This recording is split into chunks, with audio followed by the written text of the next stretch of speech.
نفرحوا حيت هذه داخله في القوميه ديالنا، ولكن نفرح اكثر اذا لقيت المواطن البسيط جدا الفقير تيمشي للمستشفى وتيتعاملوا معاه باحترام وتاخذ موعد في اقرب وقت وكنعطيو اهميه لحياته ولصحته، وما نعطيش موعد ديال عام ونص حتى يموت. يعني تنقول له سير تموت بشويه عليك، الا بقيتي حين دابا عام ونص يمكن نديروا لك الراديو ولا متي.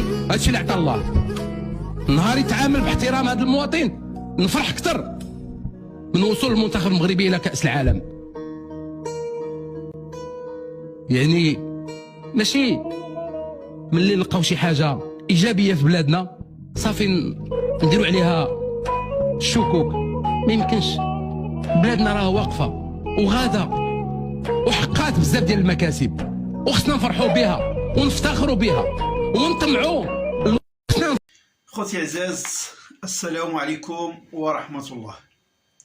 كما سمعتوا الاخ المحترم الدكتور معتوق، كلام منطقي وكلام على صواب. فعلا حنا نفرحوا الى وصال المنتخب المغربي لكاس العالم، هذه فرحه كل المغاربه. ولكن كما قال نفرحوا الى مشى شي واحد للمستشفى ولقى استقبال، مشى شي واحد لشي مؤسسه ديال الدوله ولقى ترحيب.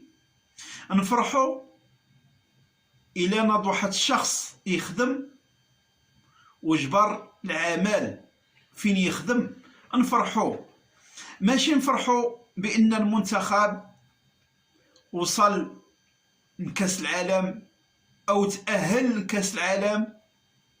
فعلا حنا وطنيين ومغاربه وكنحبوا اي حاجه اللي كتفرح المغاربه او كتفرح الشعب المغربي عامه. فعلا كنفرحوا بها، ولكن كنتألموا ملي كنشوفوا واحد الانسان مضرور، كنتألموا ملي كتمشي للمستشفى باش تعالج وما كتلقاش اللي يساعدك وما كتلقاش اللي شتا بيدك. كنتألموا ملي كتدخل للمستشفى وكتلقى غير السيكيوريتي كيقول لك ارى لا عندك شي فلوس. وهذه الحقيقه. ما نبقاوش ندرقوا الشمس بالغربال، حيت الغربال مهما درقتي به الشمس عاد تدخل عليك الشمس تدخل.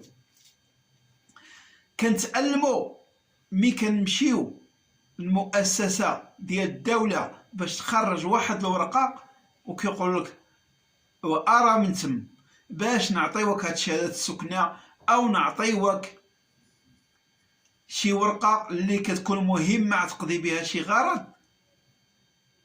هنا كنتألموا ماشي كنفرحوا. فعلا حنا فرحانين بان المنتخب ديالنا عمل واحد المجهود ووصل لكاس العالم. خصنا نفرحوا من تدخل للمستشفى وتلقى الدكتور كيبتسم في وجهك، ماشي كيقول لك خرج على برا ودوز الراديو وعاد اجي نشوف لك. الفرحه ديالنا هي من الدخول للمستشفى عموميه ديال الدوله ويقولوا لك الراديو دوزوه بالمجان، ماشي يكتب لك في الورق ويقول لك سير عند هذا الطبيب هذا اللي صيفطك، وما تمشي عند طبيب اخر وتدوز الراديو وتجيبو يقول لك علاش مشيتي ان عندك الطبيب وما مشيتيش عند الطبيب اللي انا صيفطتك.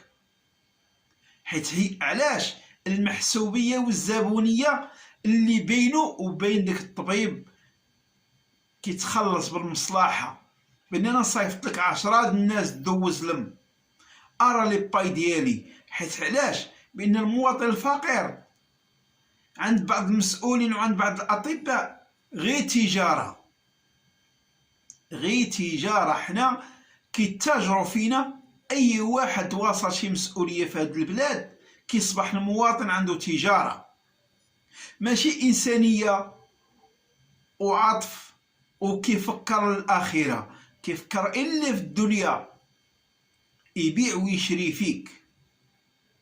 الله يحسن العون ديك الناس اللي كيعانيو داخل المستشفيات في هذه الدوله الشريفه. والحقيقه وزير الصحة كيقول على المباشر بأن حنا ما عندناش أطباء كافيين في هاد البلاد، وما تسائلش وما سولش راسو بأن هاد النقص ديال الأطباء راه نتوما السبب. راه المسؤولين هما اللي كيهجروا الأطباء اللي عندهم كفاءة عالية كيعيشوا برا البلاد. لو كان عندكم الغرض في الأطباء يبقاو في هاد البلاد ويعالجوا المواطنين، ما تخرجوش ويجي وزير العدل ويقول بأن الأطباء تفرض عليهم ضرائب. كما تفرضوا على المحامين غادي يفرضوهم غادي يفرضوا اخوتي الضريبه الأطباء. وشكون متضرر؟ لا من طرف المحامين ولا من طرف ديال الأطباء. حنا في هاد البلاد كنعانيو من التهميش، من الصحة، من التعليم، من المؤسسات ديال الدولة، وعاد يزيدوا ضرائب على المحامين على الأطباء، وزيد. وهنا من المسؤول على ضرر المواطن؟ هي هاد الحكومة الفاشلة اللي هما القرارات ديالها كاملين للمصلحة ديال الدخل ديال الحكومة.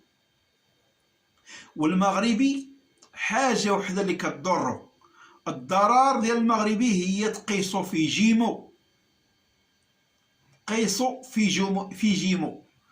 وما ننساش الله يرحم اللي قرر الدكتور معتوق، الله يرحم الوالدين ديالو ويجازيه.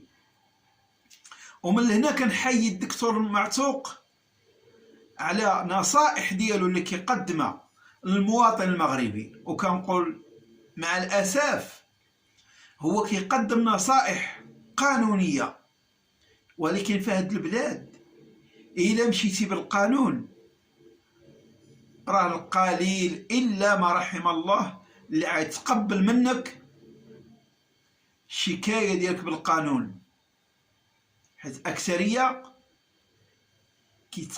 كيتقبلوا منك الشكاية ديالك إلا لا كنتي ولد فلان بالمحسوبية أو بالزبونية، أو إلا عندك شي جيم عامر راه توصل للحق ديالك.